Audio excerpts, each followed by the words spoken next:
This is Awareness Explorers.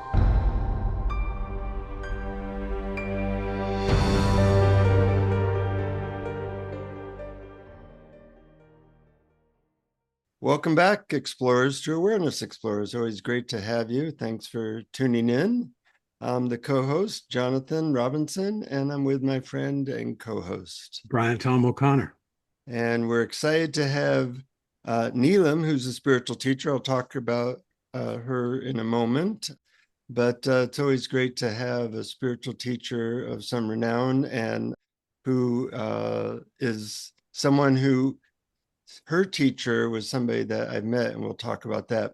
But let me say a little bit about Neelam before we say hello. Neelam is a deeply awakened spiritual teacher who directly transmits the true experience of presence or our true nature.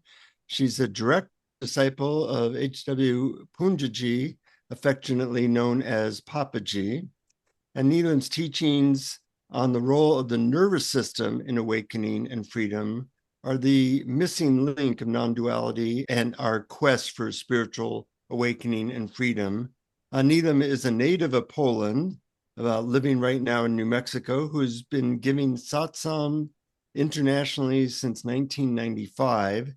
And you can find out more about her teachings at Neelam, which is spelled NEELAM.org.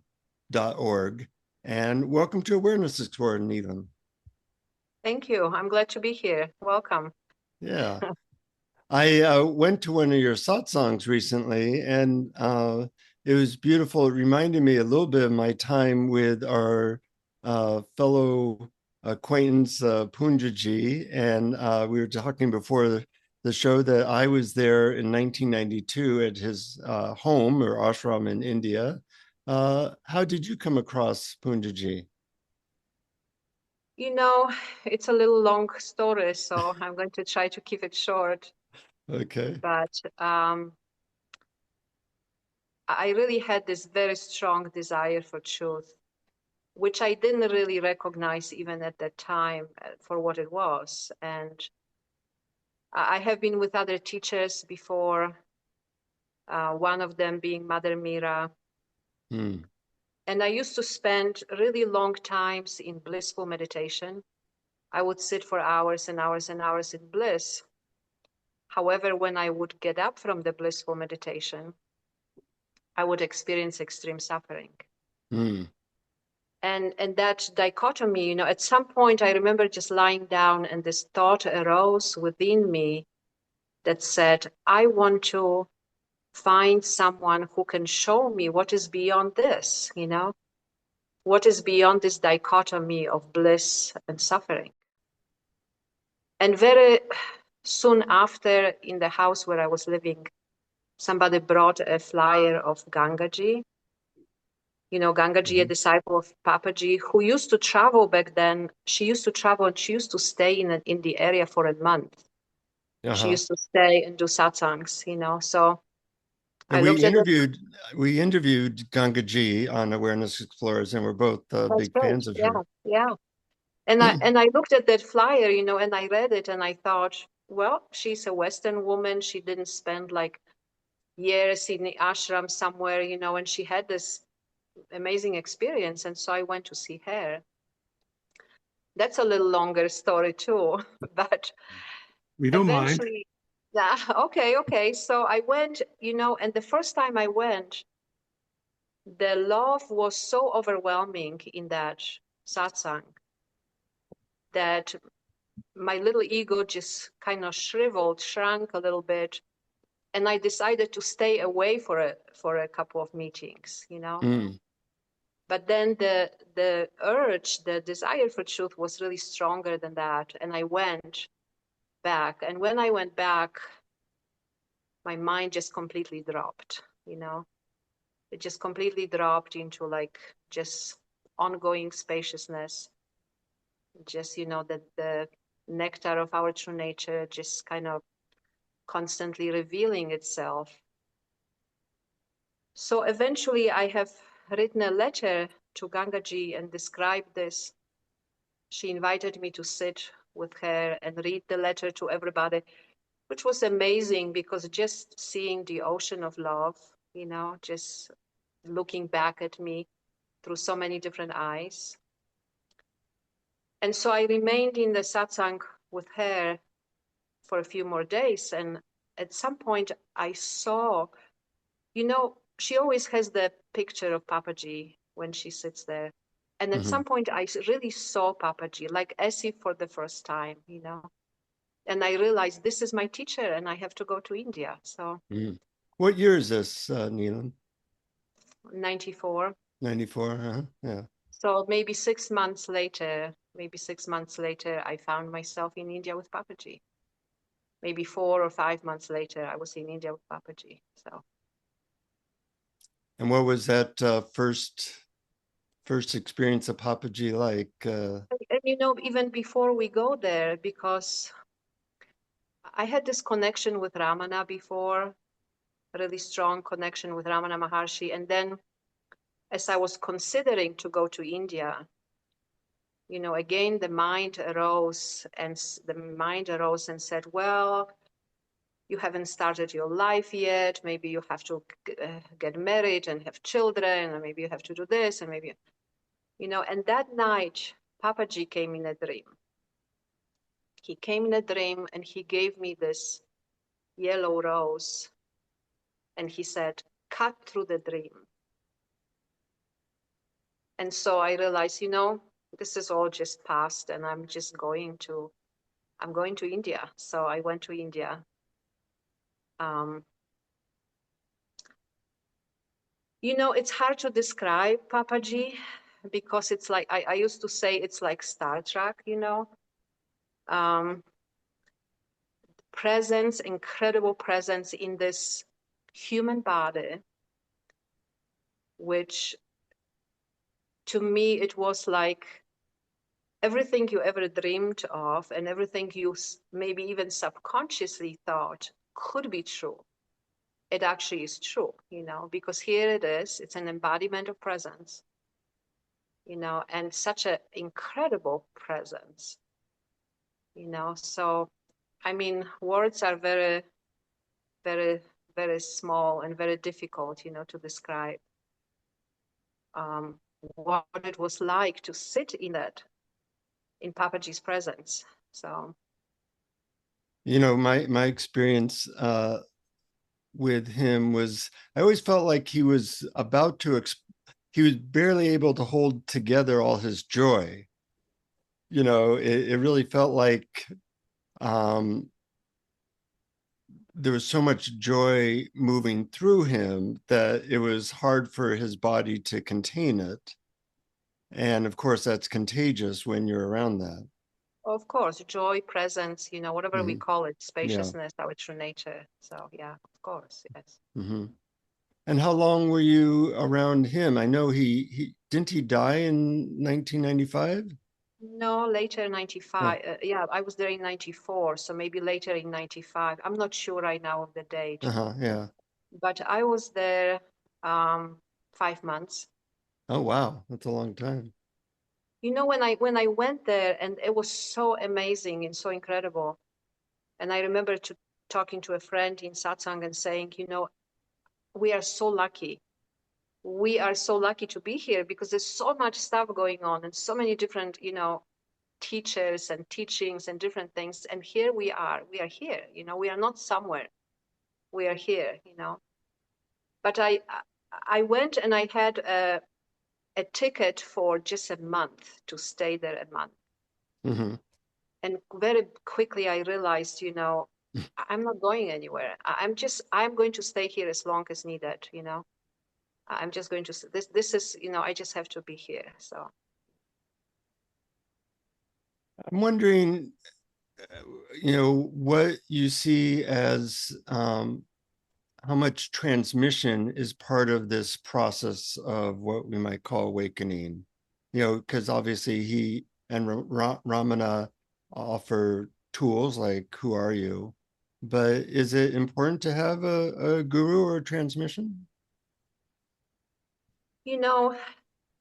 It happens sometimes people wake up spontaneously without a teacher. That happens, We can also look at Ramana. Ramana's experience was, spontaneous.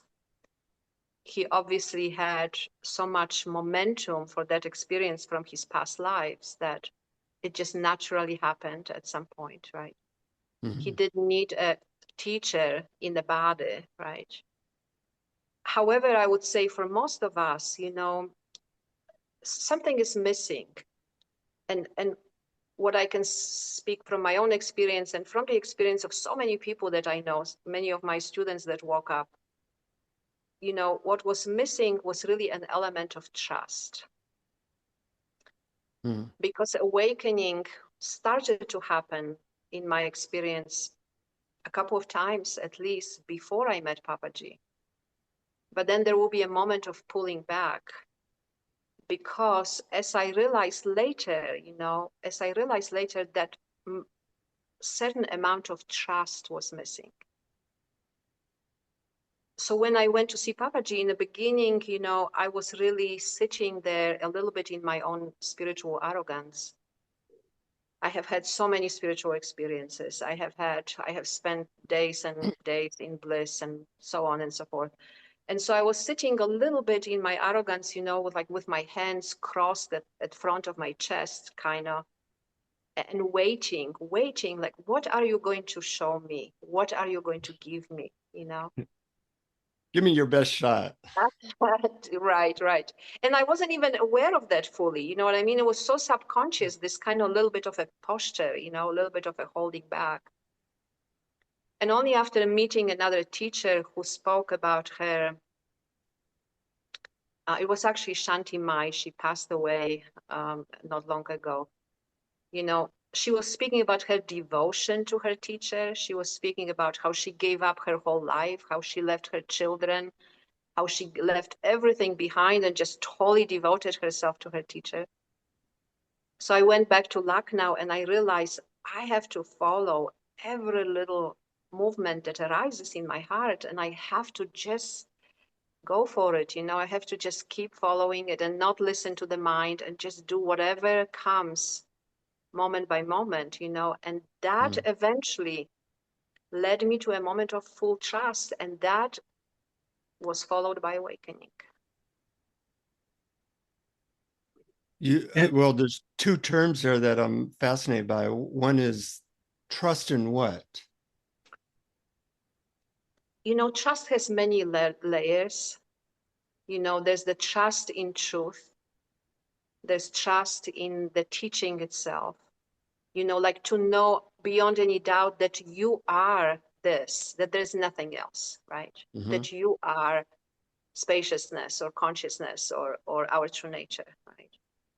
Trust in the words of the teacher, like what Papaji was saying over and over and over and over again. But there is also the human level of trust, right? We all bring certain experiences. We have all certain human experiences in life. And we sometimes experience events in the past that didn't lead us to trust, that led us to be a little bit more cautious and a little bit more removed. Even when if you would have asked me when I came to Lucknow, do I trust what Papaji is saying? I would say, sure, of course I trust. But the truth was I wasn't, you see. Mhm. The truth was there was an element there that just wasn't trusting yet. And only after following every movement, like I want to sing for Papaji. I want to write a song. I'm not a singer. I'm not a writer. I want to sing a song for Papaji. I want to go and visit him in his house. I want to, and so on and so forth, just following that momentum, following that movement that arose in my heart. And that led me to, at some point, like I wanted to go and sit at Papaji's feet when he was giving satsang. And so I have written a letter and I said, Papaji, I just want to come and sit at your feet when you are sitting in satsang. And he said, sure, okay, come. And as I was sitting there, just deeply in resting, but also listening to what he was saying. And he was really giving advice, on so many levels. He was Mhm. not just pointing to the absolute, but he was also telling people about relationships and about this and about that. And as I was sitting there, there was a moment in which I realized, I can absolutely, completely trust what he's saying. Mm. And that evening was the evening of the awakening, that moment of full trust when finally, everything in me just relaxed, like I can completely trust. I can trust completely what he's saying. And I believe, because back to your question, do we need a teacher in the body? I believe that in my experience, that what was necessary, you see, Mhm. that element was missing, right? And it was necessary to experience that. So. Mhm. That is so beautiful to hear and beautifully described. And I imagine that another element, which I think might be part of trust, is just to backtrack a little. We were talking before we started recording that you used to come to New York a lot, and I went to every time you came. Sure. I went to hear you and sit with you in New York, and it was so marvelous. But after all these years, there's one word that I came away with that I just was burned on my memory was okayness. And it seems so central. And I suspect that it is the flip side, or even somehow involved in the concept of trust. Because when you know everything is okay, then trust may just blossom by itself. Sure, sure. When we speak about awakening and like what's really needed for awakening, there are several things I would say are true, Mhm. because all of those elements had to come together. Even in my own experience, there had to be the desire for truth, there had to be discrimination, and there had to be birth in a human body, there had to be, capacity of to be here, capacity of the nervous system to be here, there had to be trust, right? So there are so many, different elements. But when you speak about okayness, when you are at rest, when we are at rest in our true nature, we know that everything is okay just the way it is. We might not be consciously thinking that, right? We might not be, but when you are here, you are naturally, there is no conflict. There is no like, oh, this should be different, or that should be different, or my experience should be different. So in a way, okayness is a symptom of our true nature. Mm-hmm. So when we are truly okay, not because so many people have the false kind of okayness. We also have already spiritual conditioning, like I'm supposed to be okay. It's supposed to be, it's very spiritual to be okay with everything. But I don't care for that, right? Mhm. But when we are truly in the okayness, then we know that's our true nature. And when there is no okayness, it's such a powerful, discrimination. When there is no okayness, we know that the past is present. Mhm. No matter what the mind tells you, because the mind can tell you any number of stories. It can tell you, you are okay, you are not okay, this is great, this is terrible, this should be different. Mind can, what I mean, present you with any number of interpretations. But in your heart, it's you, are you okay? Are you at rest with what is really here or not? You see? Mhm. Mm-hmm. And if you are, that's it. That's your true nature. There may be symptoms, there may be things going on, thought, feeling, emotion, sensation, but you still know, everything is okay. Or no, it's not okay. It's not okay.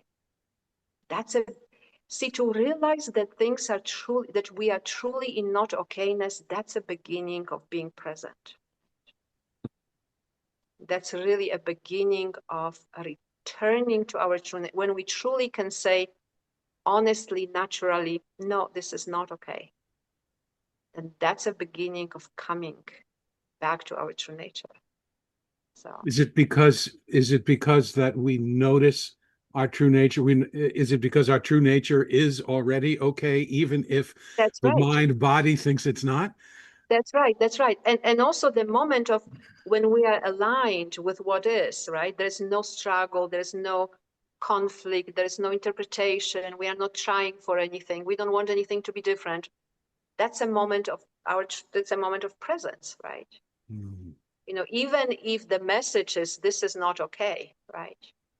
That's already a moment of presence because there is no manipulation of what is, right? I love that phrase, no manipulation. As a matter of fact, I was told that someone went to a retreat of Adyashantis and there was a sign on the wall that said, no manipulation. That's right. And I thought That's that right. was so Which succinct. I know, which the mind is so good at, right? Yeah, That's so exactly. Well, that's its job and it's useful for some things, but not for this. not for this, not for no, yeah, yeah, not for our true nature. Yeah. Yeah. And you mentioned in that answer the nervous system. What is the role of the nervous system and the brain in awakening? You know, this is a very interesting question because I wasn't really aware of this so in such a detail before. However, I was aware that there was a difference between really understanding practically what does it mean to be here. When past arises, when we get affected and there is thought, feeling, sensation, emotion, when tendencies of the past arise, right? And you experience thoughts and feelings and sensations and emotion. You know, we often say to people, just be here, right? But most people don't understand what that means, you know, just be here, right? And one of the ways, one of the ways of being here is to be able to actually experience what arises.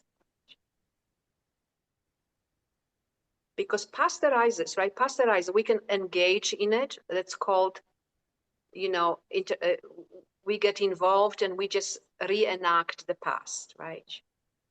We can try to suppress the past. Many people have tried. Many spiritual, even some types of spiritual traditions have tried to suppress the past. It doesn't really work, right? It comes back with a vengeance. Or this is inquiry or presence. We could experience it as it arises. How would you say that's different than what most people are doing? I'm not sure of what most, when you say what most people are doing, in what sense? Well, I'm You mean like thinking, general population of people or yeah, the yeah. spirit? You know, somebody listening to this might say, well, of course I experience what arises. You know, when this happened, I got annoyed. Are you, what are you saying that they might do different than that? How is it Experience what different? experience what arises means to be present to what is here, Mm-hmm. to be present without any agenda, without any movement, without having for anything to be different, and without engaging in it either. Well, I think the key phrase there is without having it or needing it to be different, that there's a acceptance and there's no resistance to what's arising. Acceptance and willingness also, you know, I call it willingness to just be present, you know, to not to avoid it, to not to suppress it, to not to Mhm. manipulate it in any way, not to try for it to be any different, you know, just to allow it to be here, right? Mm-hmm. Mhm. It sounds very, very simple, but it's not always easy, right? Yeah. And then how does the nervous system play involved in that? And that not easy part is because when past arises, there's not only the past tendency that is present, but there's oftentimes a reactivity to that, right? Mm. Past arises, and before you know, there is some reactivity, and that causes some more, you know, reactivity, and off we go into more and more into suffering, right? Mhm. So let's say anybody had some challenging experiences in the past, and that affected their nervous system and brain in a way that they have a challenging time to be present when past arises, right? Mm-hmm. It could be trauma, it could be health issues, it could be, conditioning, we don't know. There could be many, many reasons why the nervous system and brain are in some way compromised in why the nervous system and brain is compromised in its ability to experience what arises. There's so much more information, brain plasticity and all this, the science is catching up with this for many years right now of like, what does it mean to have capacity in the nervous system to experience what arises, right? Just to give you like a practical example, what was Jonathan speaking about? I'm annoyed, energy, heat in the body, sensations, thoughts that may lead to certain actions too. I'm really annoyed. I'm going to do this and that. Or what's going on, Mm-hmm. What would it be like if we just stopped for a moment and instead of thinking about it, notice the sensation in your body? What is actually present right now on the level of sensation? Which sensation directly speaks to the reptilian part of your brain, where fight, flight, freeze, overwhelm, collapse, all these, more instinctual impulses live, right? So when you notice sensations, you begin to communicate with your brain and your nervous system. And sometimes it takes a second, sometimes a little longer, but suddenly we are back in the present experientially. We are not anymore in the interpretation. We are not anymore in the mind. We are not anymore in the throes of the emotional response, which can be very volatile, right? We are just simply through the communication with the nervous system and brain, through sensation, we are immediately back into, here we are, that's what's happening, we are here, that's what's going on right now, you see. Mm-hmm. It's very, very simple when we know how to do it. Not so very easy when we don't know. We just say, just be here. Well, if there's a lot of reactivity going on, what does it mean, just be here, right? Mm-hmm. So that's why I call it the missing link, right? It's the link, this the missing link between our desire for truth and between our actual ability to be here in a moment, like what does it look like in a moment, right? Especially when past is present, right? Exactly. Yeah. And the fact that you mentioned sensation seems so key to it because sensation without the story, without the words, can only be felt in the body and it can only be now. That's right. That's right. So sometimes it takes a second, right? Sometimes it might take a longer if there is a lot of habits and a lot of, activation, but it brings us back into the present, right? And to understand that nervous system and brain, that how it works, how we can help it to be here. If we just understand this, we can, it's compassion, it's kindness to help it, right? To do something for it. So when you have difficult sensations and triggering from the past, do you suggest that people have any particular, for lack of a better word, I'll call it manipulation, like even loving the sensation or welcoming it is a slight manipulation? Do you recommend anything like that? What I recommend is first notice. Mm-hmm. I know it sounds very simple, but again, so much of the time we are in it, but we are not noticing. Become aware, even if you have to say to yourself, past is present, or even if you have to say to yourself, I'm really triggered right now, or there's a lot of activation present. Because noticing is the key, that this is the first thing, right? You know what Papaji used to say, whatever you can see is not who you are, right? Mm.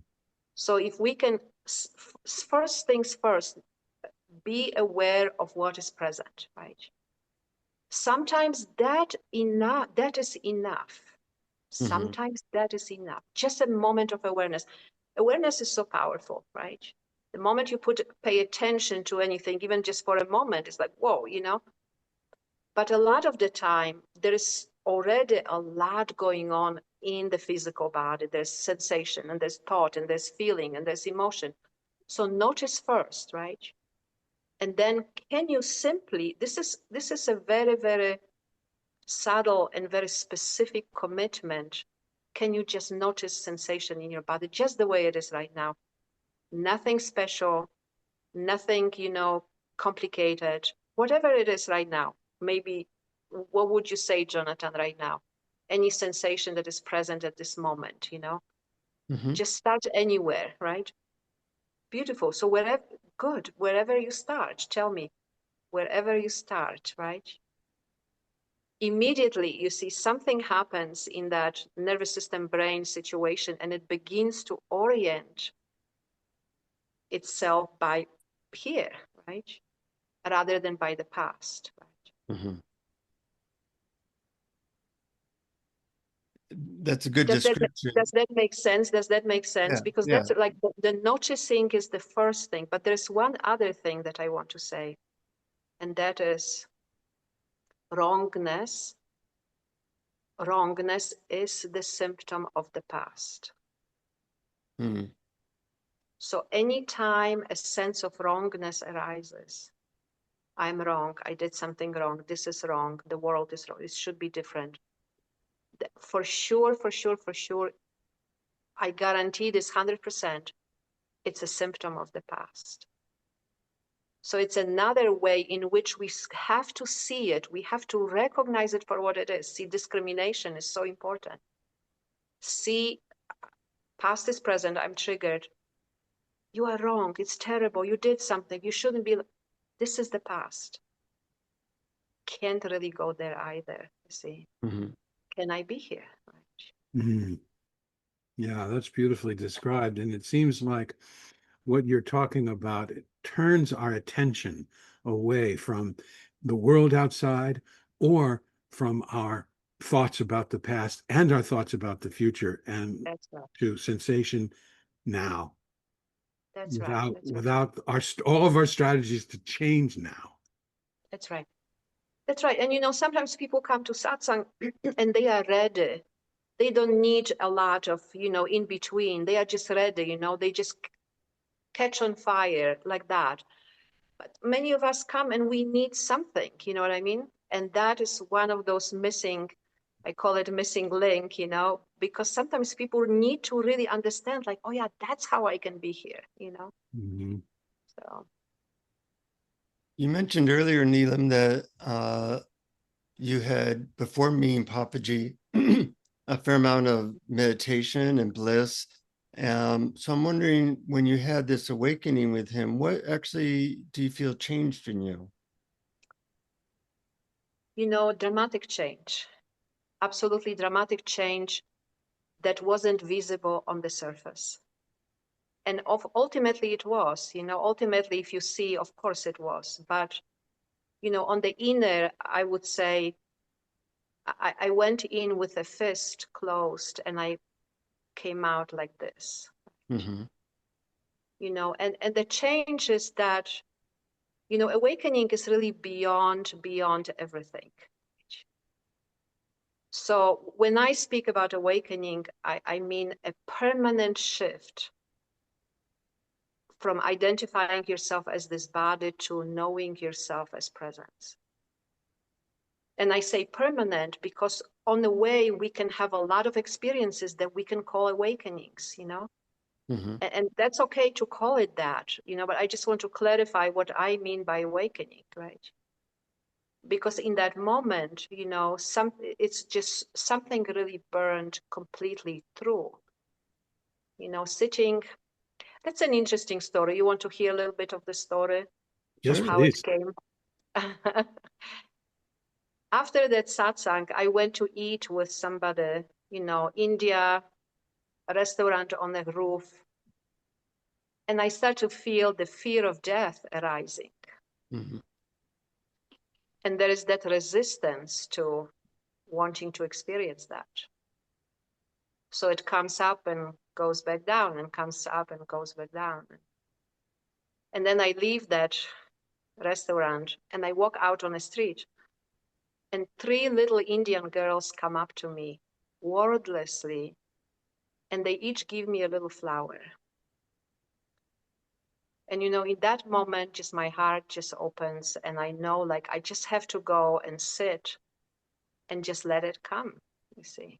Mm-hmm. And so I go to where I was living, and I sit, and it's just so fast. The fear of death arises, the desire to be at Papaji's feet. And as I'm sitting there, still with my eyes open, the world starts to disappear. The world disappears and the body disappears.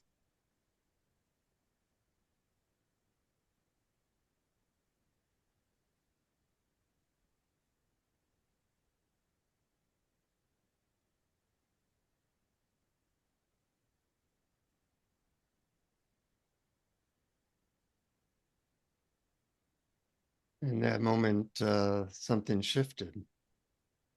And then coming back from that, only then there is bliss, and there is, recognition, but, and there is, there's a deep sense of okayness, right? But in that moment, there's nothing, there's nothing at all, there's nothing, nobody, nothing, no nothing, It's very, very difficult to describe in words.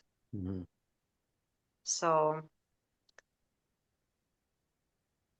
and what changed, what I didn't really realize immediately, because then, it took hours and hours and hours of sitting just in bliss and just sitting, and then I have written a letter to Papaji about this, and I go to satsang the next morning, and I walk into the satsang hall, and as I walk in, I realize, everything arises in presence.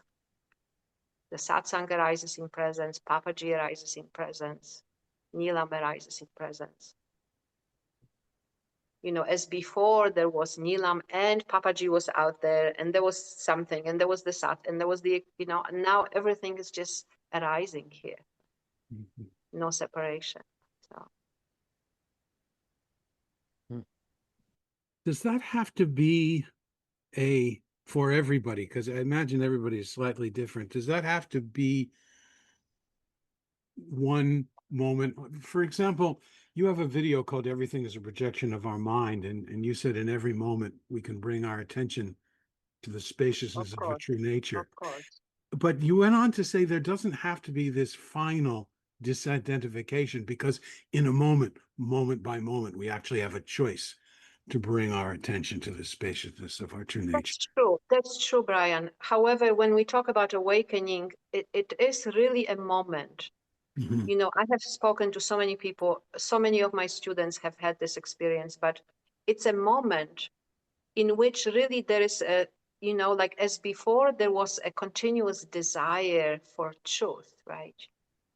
There was a desire to know. This is the function of the desire for truth, to know our true nature. And that stops, that just you simply know, like, that's it, you know it. There's nothing else to know. Mm-hmm. And I'm not saying awakening is the end, because it isn't, right? In a certain way, it's just the beginning, it's just a tiny little step into reality. But before awakening, there was this drive, to know. And now it's like, that's it, it's over, Mm-hmm. That part is over. Mm-hmm. That part, and that's why, I say permanent shift, right? Mm-hmm. Well, once you know there is no Santa Claus, you can never believe in Santa Claus again. That's right. That once you know who you are, then you can't believe anything else, But it's because it's also beyond belief. It's not based on what we think, But it's just your experience, right? Mm-hmm. You mentioned that awakening is really just the beginning of, call it, the next phase, and life presents many challenges. I know you have health challenges, people have money challenges. There's all kinds of stuff that goes on. What do you see as as either your or the phase after this shift happens where you realize your true nature? Well, it really depends from person to person in a way, because everybody has different life experience, right? I would say for me, it's just abidance, it's just simply knowing what I know, and that's it. You know what I mean? There isn't any big dramatic, uh, you know, doing about anything, right? Mm-hmm.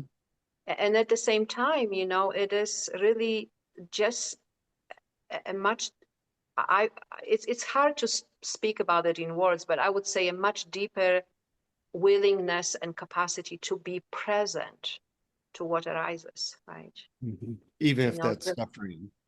that's, and I would be careful about that word suffering, Or painful rather than suffering, because there is suffering, there's yeah, really a difference between pain and yeah. you know um, I remember, my health challenges were so extreme that when they happened, it looked like my whole world changed in a way of like not being able to do anything that I was able to do before. Mhm. And yet I remember, I wasn't able to eat much. I was just like able to just drink some chicken soup. And I was laying on the floor trying to eat this chicken soup and thinking, here I am just learning how to eat a chicken soup while I'm lying down on the floor, right? So, you know what I mean? It's like, on the one hand, there's a lot of challenging experiences. On the other,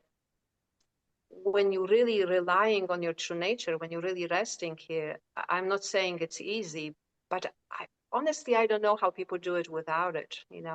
Mhm. I don't know how people can go through extreme challenges when they don't have that trust and that anchor in our true nature. Well, that's suffering. That's true suffering. That's definitely suffering. Yes, yes, Yeah, I've definitely. always thought of the difference between pain and suffering is that pain is going to happen. It's part of the human experience. Suffering is That's the right. idea that it shouldn't be. That's right. That's right. It should be different, right? Yeah. And I always say tough luck, or good luck with that, right? Yeah, good luck with that. That's right. The reality is the way it is. So, Right. yeah. Right. Mhm. I'm curious about something in your teaching of your students. I've come across this many times in various satsangs and meetings with various teachers that some people claim that there's a dryness that's set in where a person loses all interest in any activity of the world. And now I haven't experienced this firsthand, but I've always been curious about it and wondered what causes it and how to help people who present it as a problem. The dryness, that's some kind of misunderstanding, right? Uh-huh. When a dryness sets in, and you mean like after awakening or before awakening or just in general, I or think what happens is that people realize that they withdraw their attention from the world, and then they think somehow the world shouldn't be interesting to them anymore. but that's the mind, you see. Yes. That is the mind. That this is not a true experience. Right. Because in a true experience, everything is, right? Mhm. Everything exists. There is no separation. You know that saying, to be in the world and not to be of the world, right? Mhm. You're still in the world, but your attention is on something different. Your attention is within, but it doesn't mean you are separating yourself from the world, right? Right, right. So the dryness, that's really it's just another idea. I remember when I came back from India, from being with Papaji, and all I could do is sit, in bliss again. I just couldn't do anything. And then I would just wake up in the morning and like pick up like a little book that had Papaji picture on it or Ramana picture, and I would just look at it, and that would be just the extent of, activity for me, or sitting. And then I remember somebody invited me to watch a movie, and they brought some popcorn, and there was a moment of hesitation, within, like, is that okay? Mhm. Is that okay to engage in the world? And that night, Papaji came in a dream and he brought me a huge ball of popcorn. He was smiling, and I realized this is it's just another idea, right? It's just another trap, you can't engage it. Well, the world is here, right? Everything is here. So, yeah, Yes, what a beautiful example. That's exactly what I was I know. talking about. And even Just so, our talents and strengths, we can even if we may not, even if we may know that our true nature isn't the personality, the body and stuff, the body does have talents and strengths and weaknesses, and the world does have things that are interesting and enjoyable. and the world just is also, Yeah, like we just can't, is. trying to make it any different would be an effort, and an effort would eventually result in not being able to sustain. We can't sustain effort. I'm just wondering, I'm going to turn it around to you guys. Like, I'm just wondering, what is it like for you, these days? Or do you have any, what is that like for you, Brian, or for you, Jonathan? Like, Well, what really? for me, when I stopped trying to fix what was wrong with me, because I thought I was fundamentally flawed. I know, that's such a misunderstanding. Right. When I stopped that, and when I knew for certain that when I looked in and just stepped back and I, I just be what the sort of wordless, spacious noticing of everything, that um that I that my enjoyment of the world also increased at the same time. It That's was right. kind of paradoxical in a way. And so I have fun most of my waking hours, Beautiful. even when I'm in pain. Like I have some That's physical right. challenges That's now right. too, but I enjoy anyway. Yeah, beautiful. Just being here, right? Being here is so great. Yeah. How about It you, makes it easy. Jonathan? How about you, Feel Jonathan? How are a you? little bit like a ping pong ball going between the Huh, acceptance and peace of my true nature and hitting upon triggers that come from. I'm pretty active in the world. I'm, sure, sure. doing a bunch of stuff. So it's many times a day, back and forth between those two, and they're very different. So there's that little bit of a uh, uh, you know disorientation going between those two worlds so frequently. So that's often my experience. Right, right. And that's where that, the understanding of that missing link, whatever we call it, I call it capacity of the nervous system to be here. That could be really, really helpful Hmm. to you to know that there actually is something you can do about this, Yeah. that you could be present to it in a different way, and eventually when the capacity deepens, then it doesn't really do this back and forth so much anymore, right? Hmm. So, yeah, Or they're not so disparate. Like, when yesterday I was triggered, I have a health issue now, and a couple other things happen, and feeling that energy, I just sat with it, and of course it dissolves into just beingness after a few seconds. sure, sure, So of course, of course. but sometimes I don't want to stop, like I want to get the thing done, and I get it. I get it. yeah. That's the world, right? Yeah, It right. pulls us into this for sure, Yeah, for yeah. sure. Yeah, yeah. I'm Well, curious, as long as there is no suffering, as long as there is no suffering, I stop at, suffering, right? right, Mhm. right. Well, And suffering is the alarm clock. Suffering shows you there's something Sure, there that sure. you could have a different way of being right now. That's right. yeah, and also I don't want to give anyone the impression that I never get triggered like Jonathan. I never have fear or anxiety. It's just that what's happened is that it almost has become second nature to notice right away what notices that, and what Sure, what is sure, already okay with it, even if the Brian character thinks it's not okay. sure, sure. Well, that's good. That's helpful. Yes, that's very direct inquiry, right? Yeah. Yeah. Mhm. Being a female teacher was a pretty unique thing 30 years ago. Sure. And I'm wondering what you can say. Teachers traditionally were so much more uh, male, and you and Gangaji and Byron Katie is really a new experience, I think. And I'm Sure. wondering how that's been for you, kind of being on the cutting edge of that. I never really paid attention to it much, honestly, to tell you the Mhm. truth. Just because being in the body, that's, being in a female body all my life, that's just really how it is. You know what I mean? Uh-huh. And also just being in the body, while you know yourself as presence, you realize that it's just a body, right? That it doesn't have, any other meaning than just being here, right?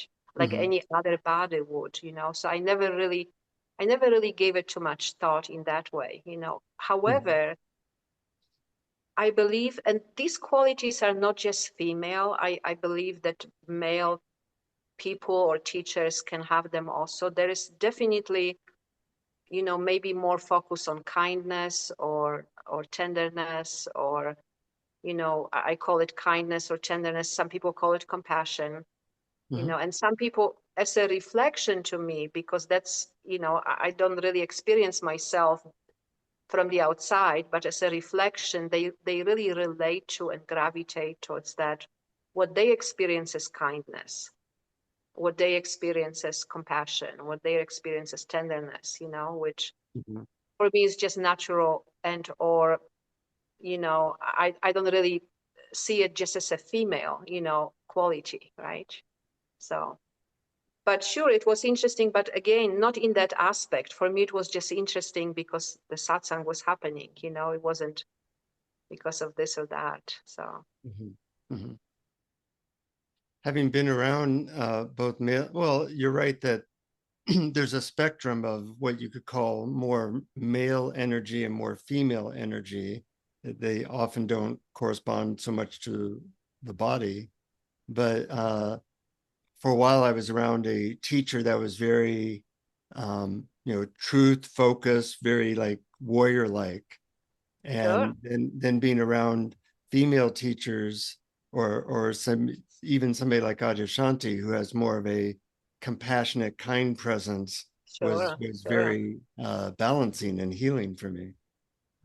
Yeah, and something that these days we can call like a trauma-informed way of communicating or teaching, right? With the Mhm. awareness of the sensitivities of humans and their nervous systems and brains and their past. And I find that, maybe sometimes with this very straightforward, harsh approach, we can break through things more easily. But I don't believe that lasts, Mhm. that the breakthrough can be kind of more, awakening in a moment, but does it really, really penetrate, And I find that with kindness, people have more lasting experience or more lasting results, because Yeah. there's a natural integration that happens, with that. So, Yeah, I like how you said that. And there's a natural we're aiming for openness and spaciousness, and kindness is closer in a way to that than a warrior-like mentality. yeah, yeah. And I have seen people really traumatized by comments, of Mhm. teachers that I didn't think were necessary in that way. It's the same can be achieved in a different way, Mhm. So, Yeah, well said. kindness penetrates, kindness, a true kindness really penetrates. So, Mhm. yeah. Beautiful. Is there anything that we haven't asked that you would like to talk about? I know you've done a lot of work with helping people with nervous systems that might be activated, uh, and helping them. Is there anything around that that you'd like to say more about? Not really, other than sometimes people, so much of the time, people come and they really have the desire for truth. However, their past is also very strong. And so if I help people with the nervous systems, it's because it's a part of coming to rest more deeply in our true nature. It's not like a separate piece, let's just kind of work on your nervous system, but it's part of growing this capacity so that the desire for truth can really manifest, that can really manifest more than when people come to satsang and they have a good experience, then they go home, they get triggered and they don't know what to do, and then they feel like, oh, I lost it, I can't, you know what I mean? I can't sustain it. And, if they have some tools to understand, if they understand a little better, what happens when past arises? Can I be here? For me, that's really important, that people can do it on their own, that they understand, that they know. A lot of this is education for me, Let's educate everybody about this. Let's have everybody know, how that works, so they can, do it on their own. So, and sometimes these, people can have a strong commitment to presence, but then they also have strong tendencies from the past, and so to really sustain that commitment while the tendencies of the past are present, sometimes that's what is requires to learn a little bit more about, this human body, the nervous system, the brain, how it works, what can be done, right, to help that. So yeah, as you say, that's often a missing link. that's right. Yeah. The missing link. Well, I hear you have a meditation for us that perhaps can help us to experience some of the things that you've been talking about. Sure. Yeah, definitely. When I do these guided meditations, there are two really important parts when I'm teaching. One is direct experience of presence, because that's the foundation, and the other is capacity of the nervous system to be here. So when I do these meditations, I like to include both, right? So shall we just right now do it? Yes? Yeah, I'd love to. Okay. Just sitting here quietly for a moment. You can sit with your eyes closed, your eyes open, just a moment of presence.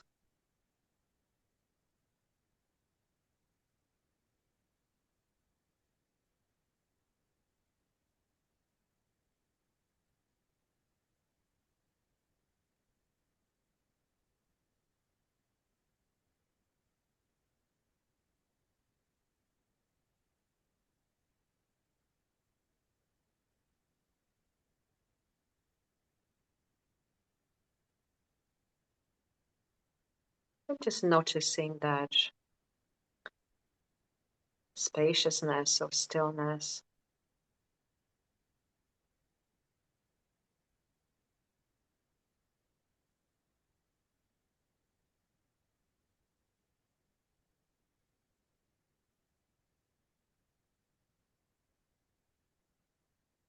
That is already here.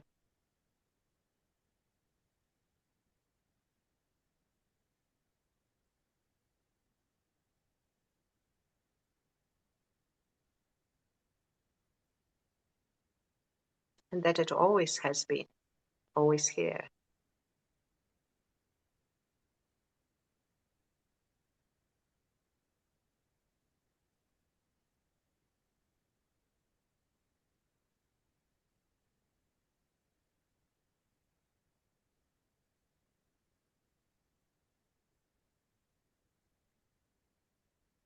And then let's also take a moment to notice the sensations that are present in your body. And if you are sitting with your eyes closed, I'm actually going to ask you to softly, gently open your eyes.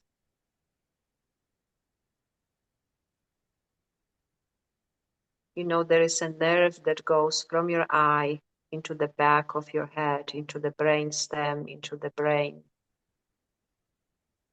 And the visual information is so important for the brain's ability to be here. So just whatever is present on the level of sensation, no big deal.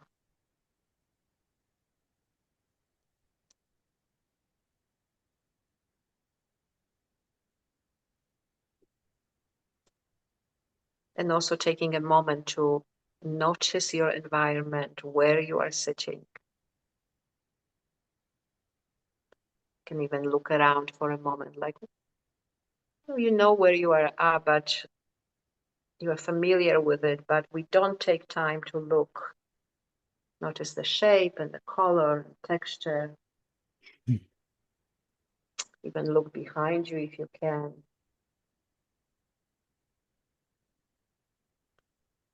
Beautiful, beautiful, beautiful. When past is present, that's one of the things we can do to help the nervous system and brain to be here. Right? Beautiful, beautiful. Notice your feet on the ground or wherever they are.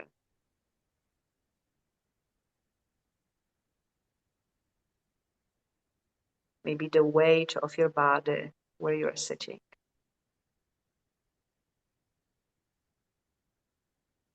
Maybe your arms and your hands.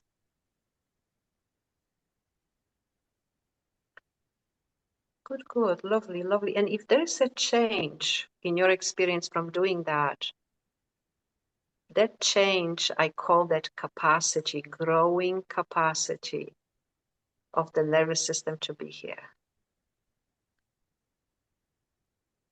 Maybe it's a little easier sitting, maybe it's a little easier breathing, or maybe there's a little more relaxation or whatever it is. Maybe tired or whatever, capacity of the nervous system to be here. So good, good. And I want to continue with what I call the direct experience of presence. You can begin, actually you can start with your eyes closed.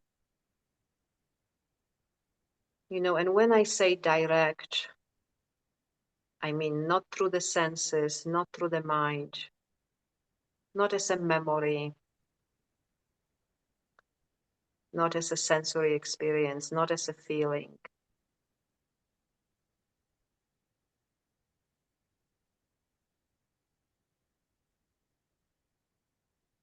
But as you are sitting here, there could be thought, feeling, sensation present, or just the spaciousness of our true nature.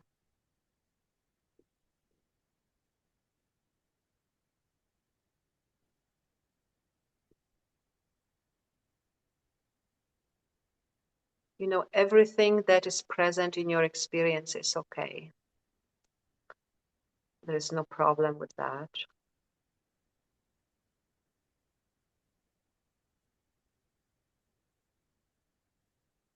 However, notice what would happen if you don't give your attention to what arises.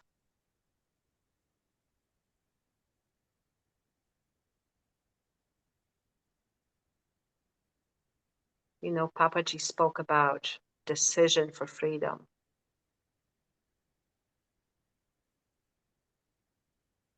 What would happen if you just don't give your attention to what arises?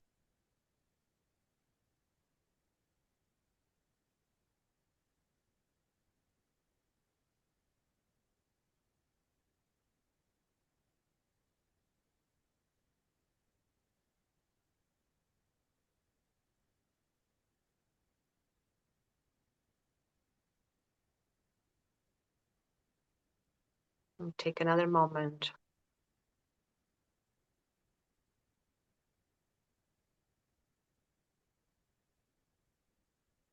And if it doesn't stir your mind, just see if you can direct your attention even more inward.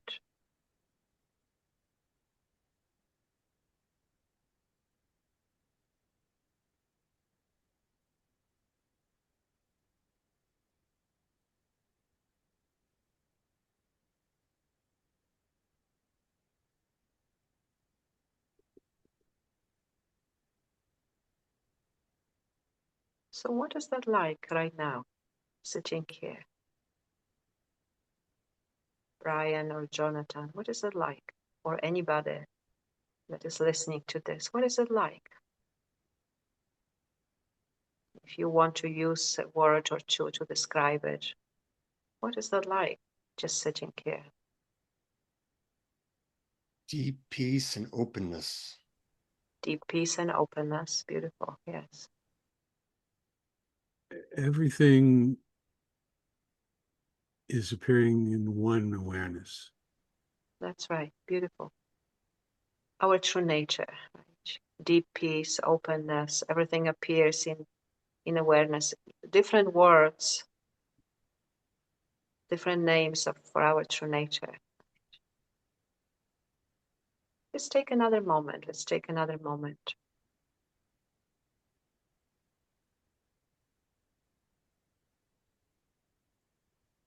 Always here.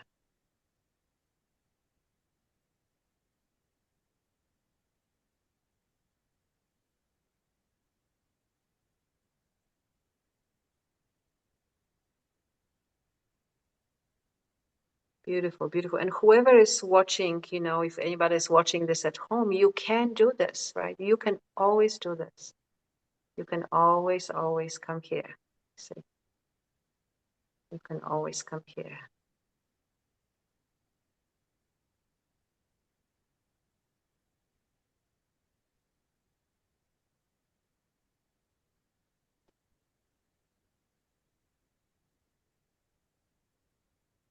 So like this, Jonathan, Brian, yes. What do you say? Like this?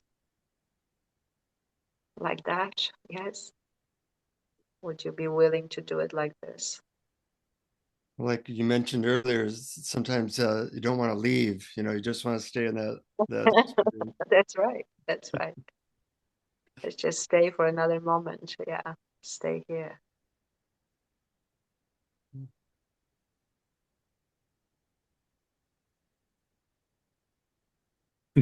I'm finding words. I'm finding it challenging to come up with words.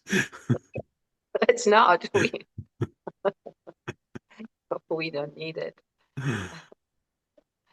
We don't need it.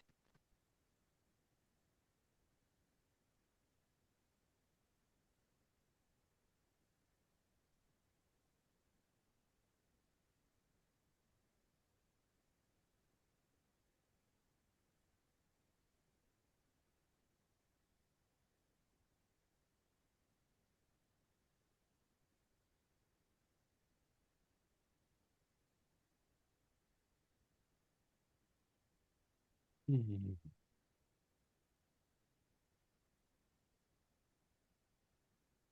Well, that was beautiful, Neelam, and it's hard to finish the podcast, but at some point we'll have to. I'm glad we didn't start with this. Yeah, Or right. We maybe would if have we never did, said anything. that Yeah. would be just it. Yes. Yeah, just an hour of silence. We should Which try we, that, Brian. yeah. We just start with this and then that's it, you know? There is a humor. I don't know if that's the right word, but I find myself laughing. Uh, just an inner giggle that sort of arises during this, and it's not about something. Of course, it is. Yes, it is very funny, Brian. I find it very funny myself. Yeah. How can people find out about your satsangs and the work that you do, Neelam? You know, we have a YouTube channel, Mhm. which really has a lot of videos on it. We always add some new videos. We have, I guess, I never go to social media, but we have, you know, Twitter and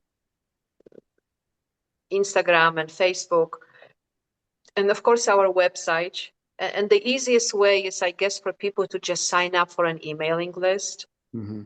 You know, I don't schedule events far in advance. It's just my health situation, so I do it like as it comes. But when people, and of course, there's information on the website also. And when people are on our emailing list, they always will get a notification when we have new schedule. So Mhm. that's probably the easiest. Or the social media has schedule also. So Okay. And thank you to our Patreon supporters. If you want to support us, go to patreon.com/awareness explorers. It's always an honor to meet awakened folks and have this beautiful conversation. So thank you. yes, I'm glad you are here. Thank you. Mhm. Thank you guys. Appreciate this. Yeah. Yeah, what a delight. I so appreciate your time and spending this with you. And even though we talk about the past being present, sometimes it can be present in a good way because my fond memories of seeing in New York all came Yes, flooding of back. course. Of course, of course. Yeah. And I appreciate you guys having me. So yeah. I'm going Enjoy to go this. back to silence after this. So Enjoy, yes. Take care and I guess we'll just talk when we do. Yeah, yeah. Take care. thank you. Okay. Blessings to you. Much love. Take care. Bye. Bye-bye. And keep exploring. Keep exploring. Thank you for listening to Awareness Explorers. To learn more, you can check out our website at awarenessexplorers.com. Please subscribe to our podcast on your favorite podcast app. We'd love it if you would post a review. And please share our link with family and friends, because knowing yourself as awareness is the greatest gift you can give yourself or someone you love.